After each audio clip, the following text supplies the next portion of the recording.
election mode, the Congress today was supposed to kickstart its election campaign for next year's Lok Sabha polls. One was expecting the top brass of the Grand Old Party to set a new agenda for the hustings next year. The Congress yesterday announced its Nyaya Yatra of Rahul Gandhi from east to west, and today in their rally they declared Hain Taiyar Hum. It was the party's 139th foundation day, but then the first dampener came with the news that Sonia Gandhi and Priyanka Gandhi will be giving the event a miss. And then when former Congress President Rahul Gandhi did speak, it was pretty much the same themes we have heard so far. The fact that India has turned into a dictatorship, that BJP is capturing all the institutions, and the agenda for next year was about the same two topics: against Agniveer, against this dictatorship and capture of institutions, and of course a caste census. राजाओं महाराजाओं की अंग्रेजों की partnership थी, उसके खिलाफ Congress party लड़ी। Independence से पहले आप यहां आते, हिंदुस्तान की जनता के कोई अधिकार नहीं थे। ये आरएसएस की विचारधारा है, ये हमने बदला है। उनकी विचारधारा राजाओं की विचारधारा है, किसी की सुननी नहीं। ऑर्डर ऊपर से आएगा, आपको ऑर्डर का पालन करना पड़ेगा। कांग्रेस पार्टी में आवाज नीचे से आती है। हमारा छोटा सा छोटा कार्यकर्ता हमारे किसी भी नेता को टोक सकता है। तो सारे के सारे जो इंस्टीट्यूशंस हैं जिससे आपकी आवाज की रक्षा होती है, जिससे आप देश को चलाते हो, इन सब का ये कब्जा कर रहे हैं। मीडिया को देख लीजिए। क्या आपको लगता है कि आज हिंदुस्तान का मीडिया लोकतंत्र की रक्षा कर रहा है? सीबीआई का प्रेशर है, ये देखो ईडी का प्रेशर है। All right, so is this a rehashing of the same themes? Is it an ideological position taken by the Congress that even if the voters are not ready for that message, this is what the Congress principally believes in? Guru Prakash, national spokesperson of the BJP, continues with us along with JVC Sriram, and that's the question I want to put to you, Mr. Varun Purohit, leader of the Congress. These two issues have been raised in the past by the Congress. They clearly have not worked. Why persist with it? What was new in this Hum Taiyar Hain?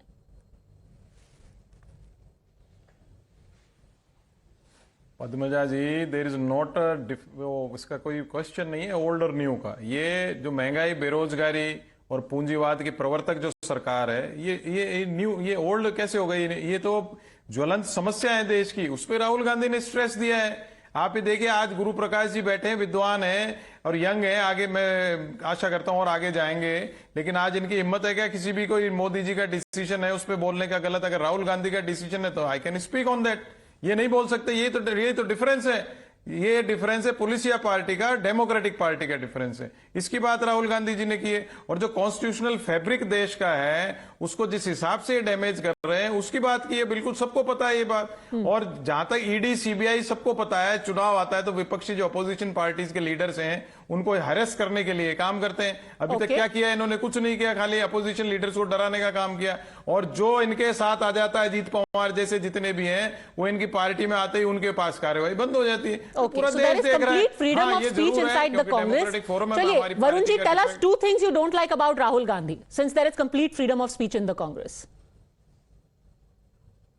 Yes, बिल्कुल मैं उसी पे आ रहा था। जो हमारी party का defect है, स्लीपिंग मोड से एक्शन मोड में तो आ गई है, पर इसको एक्शन मोड से फास्ट मोड में लाने की आवश्यकता है। हर डिबेट में मैंने कई बात, और राहुल जी की जो प्रॉब्लम, राहुल जी की प्रॉब्लम नहीं, राहुल जी ने बहुत अच्छा काम कर रहे हैं, लेकिन जो एक प्रॉब्लम पार्टी फेस कर रही है, राहुल गांधी को वर्कर से मिलना चाहिए ऑल इंडिया कांग्रेस कमेटी के ऑफिस में। नहीं तो ये पार्टी की प्रॉब्लम है या राहुल जी की प्रॉब्लम है कि वो वर्कर से मिलते नहीं? वर्कर से मिलिए, ग्रास रूट से नहीं, दोनों की प्रॉब्लम है। पार्टी इसी प्रॉब्लम को तो फेस कर रही है कि जो डेमोक्रेसी को फेस नहीं। हमारे यहाँ डेमोक्रेसी है, मैं बोल रहा हूं। आप देखिए, आज से नहीं बोल रहा, आप 2 साल 3 साल जितनी मेरी डिबेट्स देख लिए, कोई भी डिफेक्ट होता है we can speak on it. ये नहीं बोल सकते, इनकी हिम्मत ही नहीं है। अगर नोटबंदी में लोग परेशान हुए तो ये नहीं कह सकते आज भी कहेंगे डिसीजन बढ़िया था, डिसीजन बढ़िया था। कितने लोग लाइन में मर गए, इकोनॉमी बिल्कुल डंप हो गई देश की, उसके बाद भी नहीं बोलेंगे। Here are basic issues that Congress raises, not because they are vote catchers, Guru Prakash, but because they are essential to the essence of India. One is the lack of democracy. Look at Varun Purohit. He is criticizing Rahul Gandhi, calling him aloof. Can you do that with the Prime Minister? No, Padmaja, I think it's the people of India who ultimately has the call to make a decision on the leadership. But I would like to remind my dear friend from the Congress party, Hemant Biswa Sharma, Ghulam Nabi Azad, Jyotiraditya Scindia, Jitin Prasada, RPN Singh, the list is long. Mr. Kapil Sibal, one of the recent victim, Congress party में आवाज नीचे से आती है। कपिल सिब्बल जी की आवाज नीचे से नहीं ऊपर से आई थी, लेकिन फिर आवाज उन्होंने अपने घर के बाहर में सुनी। उनके गाड़ियों के कांच को तोड़ दिया गया, पत्थर मारा गया उनके घरों के ऊपर। तो लोकतंत्र का ये आपकी परिभाषा है, आपकी अवधारणा है, तो मैं इस पर कोई टिप्पणी नहीं करूंगा। Padmaja, I'm reading a book, How the Prime Minister Decides, and the Congress Party, which has a legacy of democracy. So during the emergency, a very senior Congress leader, Mr. Bhajan Lal, this is the word of Mr. Bhajan Lal in the book, the How the Prime Minister Decides. Bhajan Lal कहते हैं कि देश से democracy को खत्म कर दो, देश से संविधान को हटा दो और इंदिरा गांधी जी को परमानेंटली देश के सत्ता पे बिठा दो। ये कांग्रेस पार्टी के संस्कार हैं। मल्लिकार्जुन खड़गे जी के पहले 25-30 वर्षों तक एक परिवार का पूरे पार्टी पे कब्जा था। ये कांग्रेस पार्टी के संस्कार है, मुझे समझ में नहीं आता है। And the Congress party, the most feudal, the most aristocrat, the most elite institution that has ever existed in the history of our country. And mister Rahul Gandhi has the audacity. Who can question Mr. Rahul Gandhi? I want to ask my friend from the Congress party. आपने राहुल गांधी की आलोचना के लिए दो मजबूत शब्द आप कह के बताइए। हमारी पार्टी दुनिया की सबसे बड़ी पार्टी है, it's world's largest political party, and your party, it is eventually and ultimately the people of India, and the people of India have But wait, you know, a specific example was given by Rahul Gandhi about a mysterious member of parliament, Guru Prakash, and I think we should take this opportunity to ask you that question. Let's listen to what Mr. Gandhi said, because he used as an example to say that yours is a dictatorial party. Listen. कुछ दिन पहले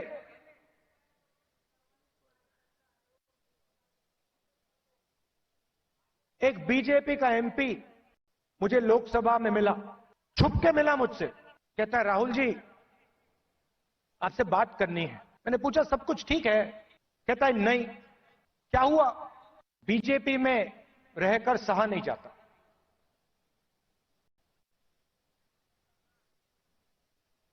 मैं हूं BJP में,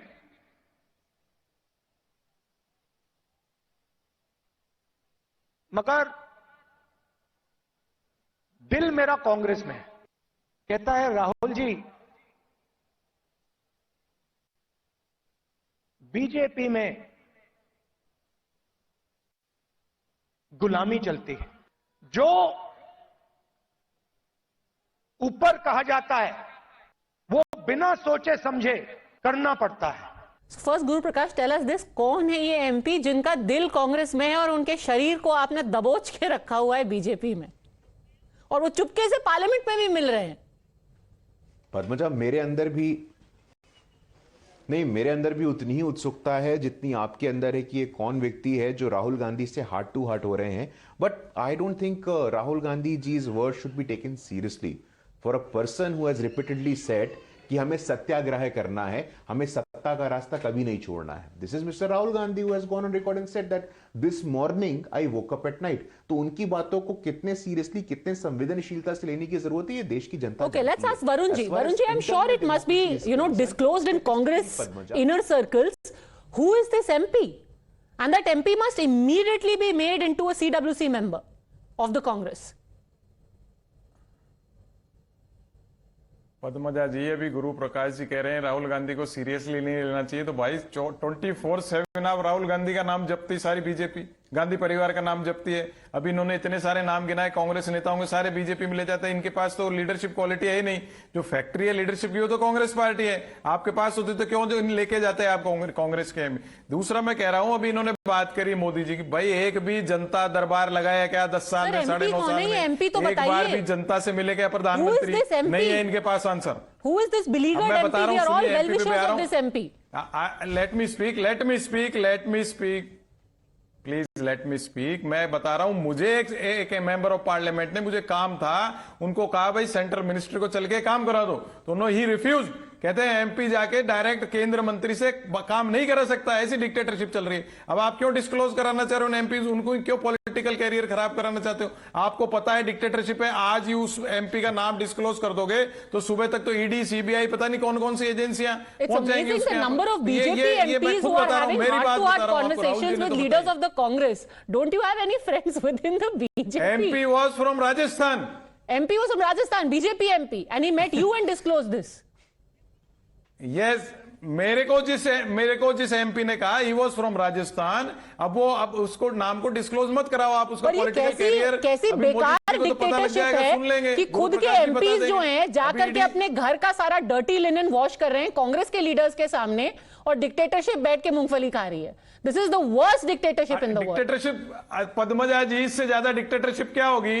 ये अडवाणी जी का नाम नहीं ले सकते टीवी के ऊपर, इतने भयाक्रांत हैं। अडवाणी जी की तारीफ करो देखे बैठ करके, उनकी वजह से राम मंदिर बन रहा है, उनकी रथ यात्रा की वजह से आप 2 से 200 पहुंचे हो। नहीं बोल सकते ये लोग। Okay, on a more serious note though, on a more serious note, how do you analyze JVC from all that you heard from Mr. Khadge and Mr. Gandhi today?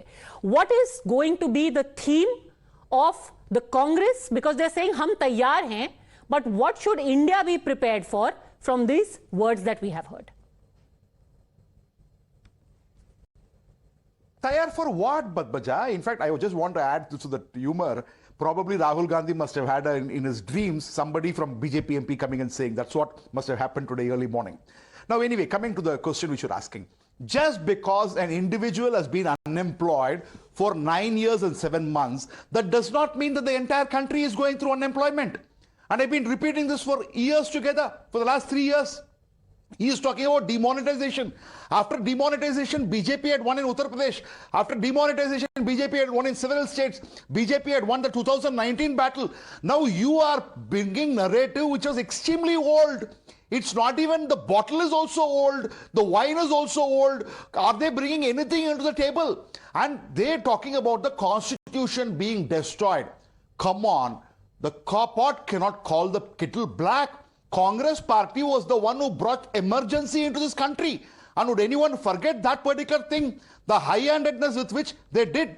They blocked the press freedom and everything. So at this point in time, the Congress is unable to bring any fresh ideas. Okay. They're going back to the Yatra. In fact, your own data, the Bharat Jodo Yatra, when it passed through Madhya Pradesh, 21 seats it passed through in 7 districts. And out of those 21 seats, 17 were won by BJP, 4 were won by Congress. 80% strike rate by BJP, 19% strike rate by Congress. Unfortunately, if you do not have any new idea, you do not have any new vision for this country, you keep parroting and repeating the same thing which does not hold water with the public. How do you expect the citizens of India to even look at you as an option? And that's my question. All right, we're going to leave this question open-ended because, let's be fair, it's only the beginning. The Yatra will start in January. We will be watching it. It's a push by the Congress party, up to the people to decide whether it works. Thanks, gentlemen, for joining me.